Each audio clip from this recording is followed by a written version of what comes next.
Hi everybody, I hope you are doing really well. So today we have our third session in the BA Global Humanities course, and this time we're going to talk about magical realism.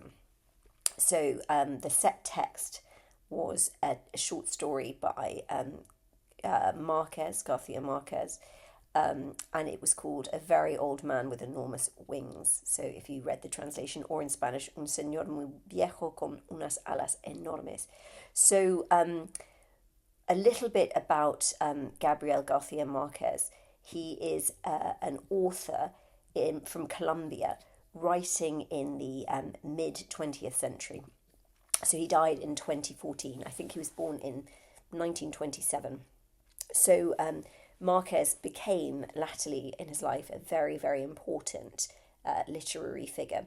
He is the author of texts such as 100 Years of Solitude and Chronicle of a Death Foretold, Love in the Time of Cholera, and No One Speaks to the Colonel. These are all very well-known texts that became popular sort of worldwide. And in fact, 100 Days of Solitude is about to be adapted into a Netflix production, which is quite interesting. I remember when I was a student and I read the novel in my first year of undergrad, 100 Years of Solitude, I thought, wow, I would just absolutely love to be able to be the person that adapts this into a film, because I think, interestingly, it's a very complex novel. It's structurally very complex. It has a sort of secular but forward-moving, tornado-like structure, and it's to do with the arrival of American capitalism in Colombia and the effects that this bizarre encounter with people's lives in Latin America at the time, and the arrival of capitalism, but also sort of has this history going back. It's about a family in a place in a town in Colombia, and their sort of repetitious history, and these characters keep coming back with various iterations of the same name. But I wanted to just choose the short story that I set for the set text today, because it's quite short, but it also deals with some of the themes that are really important to Garcia Marquez's work, but also to this idea of magical realism. So first of all, what is magical realism? So magical realism is a literary style, I guess, that has come to characterize a lot of work that came out of Latin America and Central America in the middle 20th century. So in terms of Central America, you have texts from Mexico like Water for Chocolate, Como Agua para Chocolate, and you have writers like Isabel Allende elsewhere in Latin America. So it's not just a style that came from Latin America. It is a style that's sort of characteristic of other sorts of folklore, like and in fact it was recognised by a German critic in the 1920s, and was sort of codified as this idea of magical realism. However, it is something that is you see in various traditions throughout the world, and possibly traditions where you have a historical or indigenous influence, and an arrival of a form of colonialism, or a form of logic that is trying to expand itself within that culture. And this isn't to sort of, I think there's a tendency to orientalize a lot of indigenous cultures as being essentially different, or in some way transcendently, magically different from the logic of the colonizer. And in fact, that very logic, the logic of Orientalism, is often that which sustains the colonial outlook. So El Dorado exists. There's a world where there is a oneness to alterity. There is a magical other who can teach you lessons, who has an insight as to the sort of rhythms of the universe rather than people are people and people are existing in different contexts and people are coming to terms with their different contexts and are creating their own ways of being according to that context. So in Ireland, for instance, magical realism sort of exists in a similar way.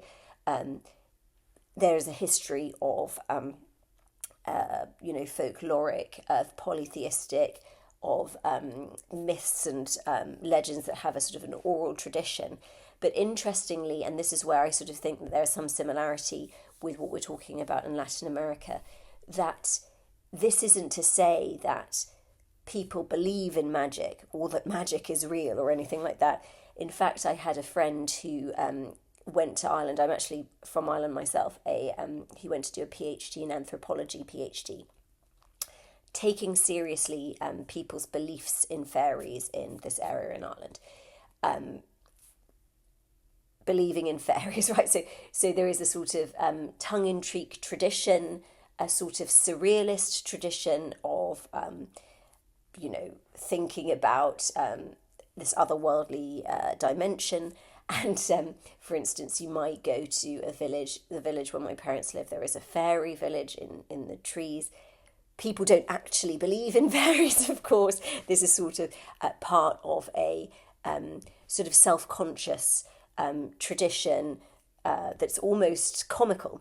And in fact, this friend had to stop doing the PhD because it turned out that he believed in fairies, but the people he was studying didn't believe in fairies. And in fact, the anthropology department had sort of misunderstood that he was actually literally taking seriously. So instead of it being like, oh, why is there this tradition of fairies? Oh, it's because of this history, and it's very self-conscious, it's very tongue-in-cheek, it's almost a protest, a sort of self-conscious protest in some ways, as to the imposition of certain utilitarian logics throughout the, let's say, from in Ireland, from say the 16th century onwards or whatever, but it's not actually real.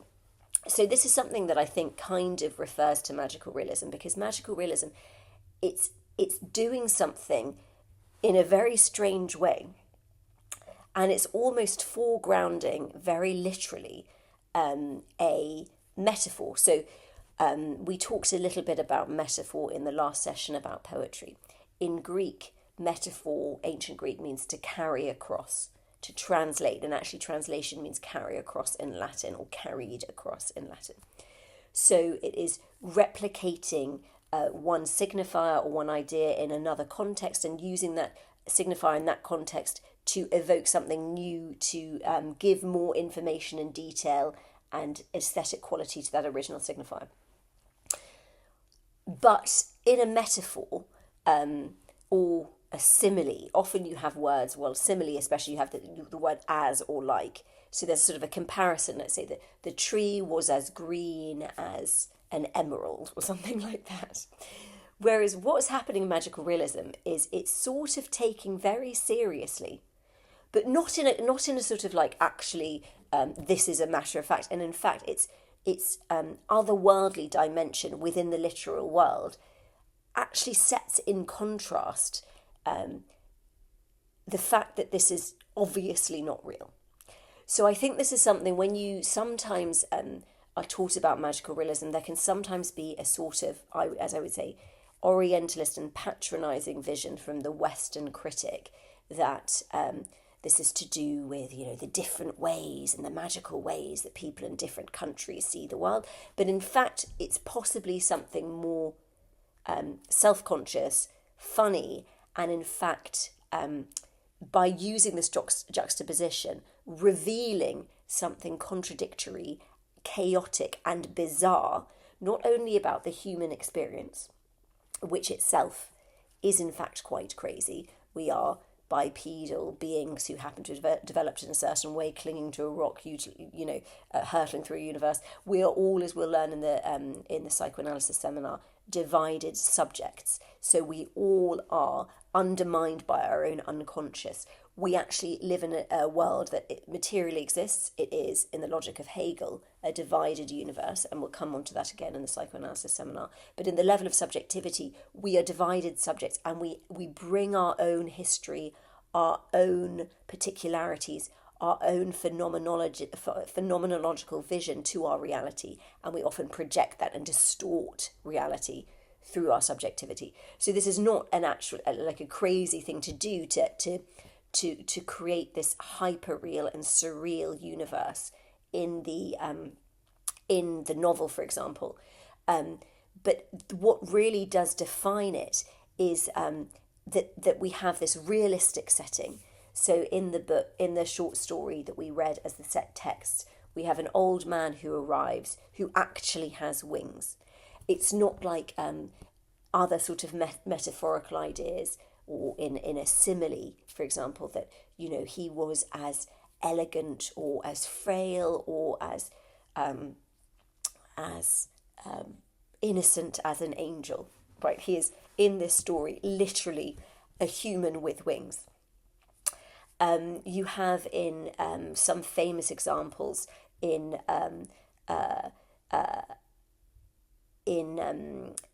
for example, like Water for Chocolate, somebody is so sad that they cry, and they cry a flood of tears. So it's delving often into human emotions. It's often delving into animalistic qualities related to humans, how we are actually very much and often forget material beings who are very born of the same matter and dirt as other animals. And there is this sort of almost ridiculous attempt by humans to transcend that in their attempt to deny their id, let's just say, the more base parts of themselves. So that what marks magical realism isn't just these fantastical elements, but that these fantastical elements are grounded in reality and are very much real in the story as it's being told. And I think that this is to do with, as I said, a self-conscious, almost political juxtaposition and exposure of the contradictions of existing in a society, for example, in Central and South America, in the Latin American context, or in Ireland, for example, or these other places where you have the brushing up of two cultures existing. So, and it's interesting, if you look at the history of South America, obviously we have Christopher Columbus, and we have the European invasions and colonization from the 15th century. And the absolutely terrifying result of that for people. So if you look at the statistics in terms of the number of people who died as a result of the arrival of new viruses and illnesses from Europe that people didn't have an immunity to, that's a very well-known example. And if we imagine, you know, this is a surreal level of destruction that arrives. There is obviously no mental reference for this sudden arrival of people from a very different culture with very violent aspirations arriving. So there is an example, for instance, that some cultures in with the arrival of colonizers and explorers in North America, that when boats first arrived, people didn't actually see them because there was no mental reference for what was being seen. So there was no way of describing or envisioning what was before one's very eyes because it was so foreign. An example I sometimes think about is I worked in some very wealthy families early in my career as a personal tutor, private tutor. And these families lived in such a way that was so foreign to what I had experienced myself, and was so, I would say that their reality was so distorted because they were so wealthy, and decisions that were made were sort of very different to what I was used to. And some of the things that I witnessed, even over a decade later to this experience, I haven't been able to understand because I haven't been, often what I do as a, my main job is as a filmmaker, I'll write a story about it, I'll rationalize it, I might make a film about it to explicate an experience, but I've never been able to because these experiences are so different to my reality. So there is something being expressed in magical realism as it came to dominate the literary output of Central and South America that speaks to the surrealism of some of the history and some of the actually relatively recent history in terms of not only, those who arrived in the 15th century, but also the American colonization, American interference in elections. You have the United Fruit Company, which if you do any research on that is absolutely crazy, a banana republic that was set up, and all of the illogic of the self-proclaimed fair American business company and their practices in South America that they executed upon people. And then you also have a meshing of religious influence that came from Spain with indigenous cultures, and also in some parts of South America you have the arrival from Southeast Asia, so countries like Peru are very influenced by Japanese culture. So you have a massive syncretism of cultures existing in the same landmass, and a development of certain religious practices from Catholic religious influence from those Spanish explorers, colonizers, the arrival of that religion, the imposition of that religion as a means of justifying the exploitation that took place through colonialism, and the input of local cultures. So there's often talked about a cultural presence of within this religious environment, especially in the 20th century. And this is something that's really touched on in the work of Mexican authors, and the novel Like Water for Chocolate deals with this in really interesting ways, against the backdrop of a civil war, which has its own surrealism and its own level of heightened affect amongst the characters of the book. But you have the Catholic Virgin Mary in terms of roles for women, for example, that women are set against this religious vision. So you have the Virgin Mary, and then you have this indigenous figure called La Malinche, who was a figure who was said to be a very intelligent woman who spoke many languages, who at the time of the arrival of some explorers from Europe served as a translator.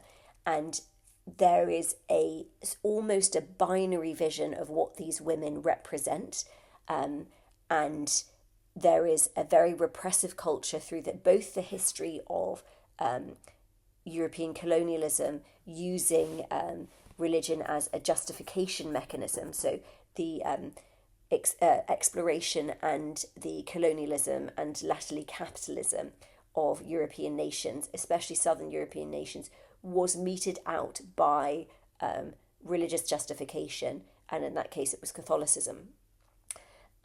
So this is a backdrop, these surreal images, these iconographic images, these highly religious, syncretized images of a European culture with an indigenous culture, and a potentially kaleidoscopic collision between those, and a surreal experience in living between those two and often multiplicitous cultural dynamics.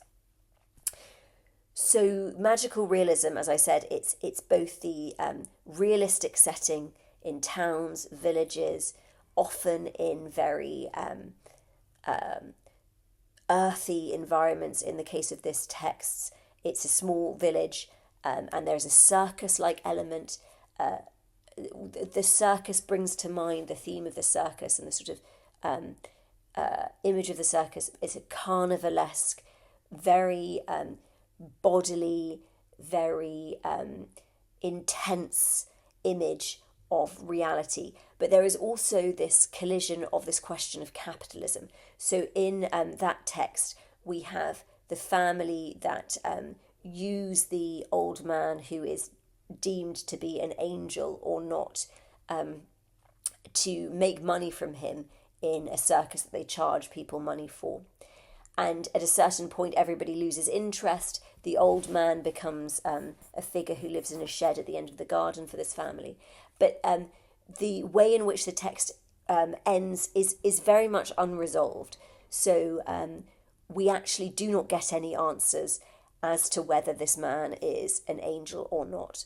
And in fact, it's not, as I said, when we look at a traditional use of metaphor or simile or poetic description, it's a person, often a female, who is as an angel. But here, this person actually has wings. And we have a religious figure who comes to verify whether this castaway, this man from a shipwreck who arrives with, he's very smelly, he makes the baby sick of the family, he's covered in mud, he comes from the sea, people... this is a crazy mystery. But we can imagine in a history of a country where people arrived from the sea, that there is this question of, what's going on? Whence did this come? Who is it? What does it mean? And in fact, in terms of the progress of history, when we look at events like colonialism, we can say it is an event in a philosophical sense with a capital E. This is something that almost goes beyond rational reason and explanation. Something like a Holocaust. How can we come to terms with a reality like that? It is a sense beyond meaning. When we look at the level of suffering that people have, often an argument from atheists is, how can God exist if children die? For instance, children die of an illness. How could God be so awful? So there is this question of how do we rationalize, how do we speak of things that are unspeakable? People have talked about the end of philosophy occurring at the end of the Holocaust or at the end of a genocide. There's nothing that can be articulated, that can be rationally or reasonably told. Numbers, when we think about, I think there's a phrase from Stalin, when we think about, one death is a tragedy, 1,000,000 deaths is a statistic. This is a Stalinist quote that I'm sort of butchering. But we actually need other ways of articulating the surrealism and tragedy and horror and strangeness of being a human subject. Why are we here if we are in a universe that is essentially one of suffering, that not only is it one of suffering, but is extremely unfair, that has oppressive groups that appropriate all of the value. But yet within that, there is still the possibility of enjoyment, beauty. The sun rises, we have families, we have experiences, that these are things that need to be celebrated. So often these texts are very tragic, but also full of hope and, as I say, a carnivalesque energy and a continuation against all odds. But something that is really interesting in the text is we have a religious figure. So this is the text that we have for our set text, A Very Old Man with Enormous Wings. So the local priest, Father Gonzaga, comes to the house, surprised to hear of the news of this angel that's arrived. And he's supposed to be this authority figure, right? The religious man, the Latin-speaking Catholic priest who has some sort of knowledge of the world, but he's absolutely baffled himself. And he actually says, if he's an angel, he'll speak Latin, right? So this is a very surreal thing to say, and it's on the side of the Catholic Church, imagining that, the authority is Latin. Latin is the language of the Catholic Church, which did come to percolate and permeate. Not only was it the original justification and reasoning for colonialism, the sort of conscious justification, but it also came to trickle down into Latin American culture, just as it did in Ireland, with its own quirks and its own oppressiveness within the community itself. But it is said that Latin, this language, will be the key to understanding and revealing the truth about who this man is, whether he's an angel. But the angel doesn't, well, the man has no idea about Latin. So the priest decides he can't be an angel. And, he tells all the people, well, this man's not an angel, but nobody cares. Everybody's invested in this angel, quote unquote, that's arrived. And it's interesting because this text as well, it's not fetishizing the people of this village.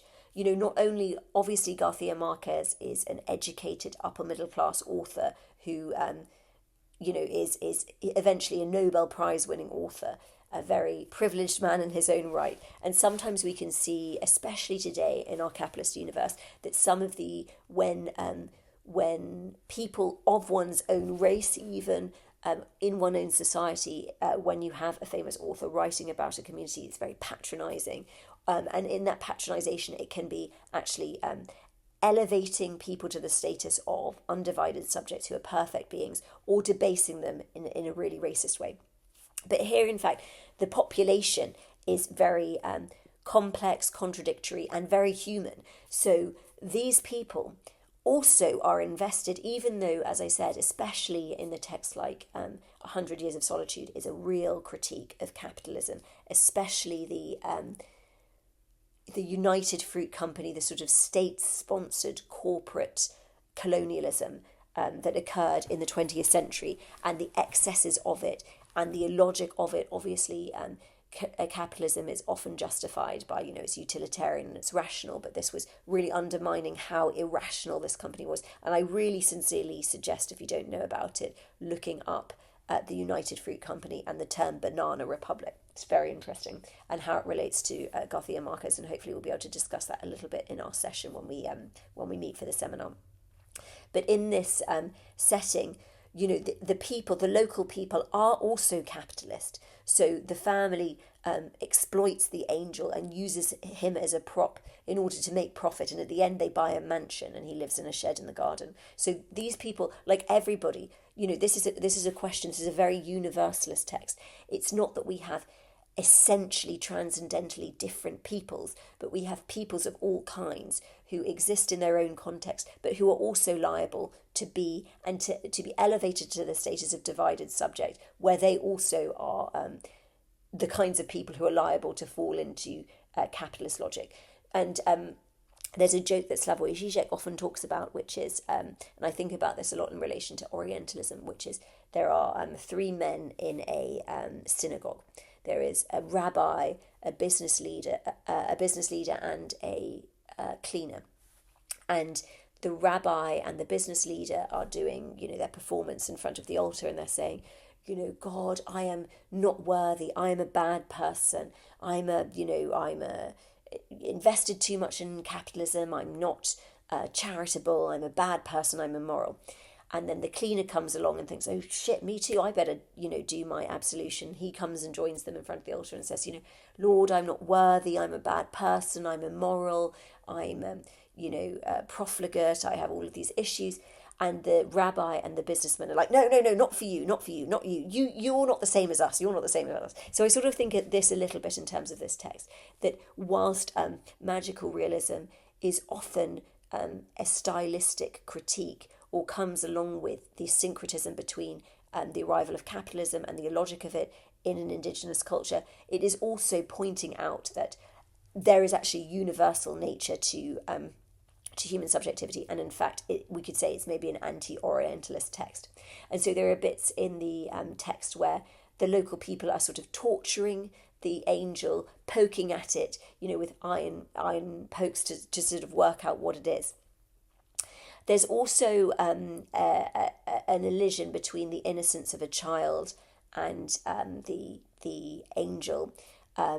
They spend time together, and in fact they get ill together at a certain point. But one of the interesting things in terms of the resolution of the text is that there is no resolution other than at the end of the text when the wife of the house, called Elisenda, is making lunch one day, and she sees that the old man, he's got very old and very ill and very frail, and he's living at the bottom of the garden. He tries to fly, and he's trying to fly, he's making this attempt, and he doesn't do it at first, but eventually he flies away. And there is no explication of what this is or what it means. And she very matter-of-factly says, oh, as if, to the response to a human person with wings flying into the sky, oh, I'm glad to have the house to myself now. And she watches him go. So this is a real characteristic of magical realism, is it's a supernatural description within a very natural environment. And in fact, it is this juxtaposition and then the natural, the matter-of-factness that characterizes magical realism, and that really draws it out into something different to just poeticism or metaphor or description, and sets us against the text but brings us into the text in an interesting way, and gets us to witness an aspect of reality, a surrealism, a heightenedness that speaks to something about human nature and speaks to something about the nature of societies in which these texts were written. So I think that what I would like you to take away from this session, and we can get into in our discussion, is thinking about how the material context of a book is not just to do with the author's individual choices, but also the setting of that text within a culture, that culture's history, the author being part of that culture, what these texts are to us as material cultural artifacts representing a moment, a history, something bigger.